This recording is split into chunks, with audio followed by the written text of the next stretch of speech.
Əksik məlumat yalan deyil. Bu ifadə jurnalistikada var, amma mənə görə ən təhlükəli özünə bəraət cümləsidir. Yəni, məlumatın bir hissəsini göstərirsən, bir hissəsini göstərmirsən.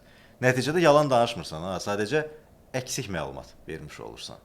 Texniki olaraq bəli, əgər faktı tərif eləməmisənsə, bu yalan sayılmaya bilər. Amma mənə görə və əslində reallıqda da jurnalistikanın məsuliyyəti sadəcə yalan deməmək deyil axı, həqiqəti tam göstərməkdir. Həqiqəti isə yalnız bütün mənzərəni təqdim etdikdə görə bilirik.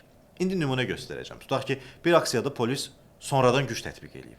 Əgər sən xəbərdə yalnız polisin zorakılığını göstərib, ondan öncə etirazçının bıçaq çıxardığını gizlədirsənsə, bu hüquqi baxımdan yalan olmayacaq, amma etik baxımdan manipulyasiyadır. Belə deyim də, bu prinsipin arxasına sığınıb onsuz da fakt bu idi demək, jurnalistin öz peşəsini aldatmasıdır. Çünki tamaşaçı sənə yalnız nə baş verdiyini yox, həm də nəyə görə baş verdiyini anlamaq üçün baxır. Həqiqəti əksik məlumatla dəyişmək, yalan danışmaq qədər təhlükəlidir. Hətta daha incə və daha dağıdıcıdır. Çünki yalanın üstü açılır, amma əksik məlumat illərlə bir toplumun düşüncəsini istiqamətləndirir.